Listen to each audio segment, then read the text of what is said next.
Assalamualaikum warahmatullahi wabarakatuh. Saderengipun pitepangaken nami kula Bunga Indasari saking kelas 11 kalih absen 7. Ing iki kula arep bacaken pidato babagan Hari Pendidikan Nasional. Ingkang kawula hormati Ibu Kepala Sekolah, ingkang kawula hormati Bapak lan Ibu guru sedaya, lan sedaya rencang kula siswa-siswi SMA 5 Tegal. Wonten ucapan luwih agung tinimbang puji syukur dumanten arsanipun Gusti Allah ingkang sampun maringi nikmat lan karunia dhateng kita sedaya. Inggih menika nikmat iman lan kesehatan ingkang ngadoskake kita sedaya manungsa beriman lan bertakwa.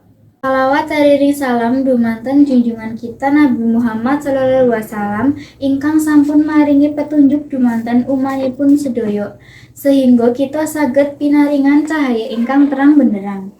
Ing mriki kawula dipun utus dhateng rencang-rencang sedaten. Inggih maksudipun menika mewakili dalam rangka memperingati Hari Pendidikan Nasional.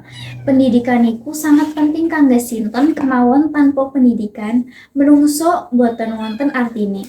Mula niku kita sedaya tansah memperjuangake pendidikan kangge sinten mawon. Boten madang suku, agama lan golongan. Pejuang-pejuangan kemerdekaan kangge hal menika sampun diwiwiti saking zaman rumiyin. Wonten perkumpulan Budi Utomo, Sumpah Pemuda lan lain-lainnya. Perjuangan ingkang pahlawan perjuangane ampun kita sia-siaken. Kita harus mengisi warisan kemerdekaan menika kali hal-hal ingkang bermanfaat. Cekap semanten saking kula. Wassalamualaikum warahmatullahi wabarakatuh.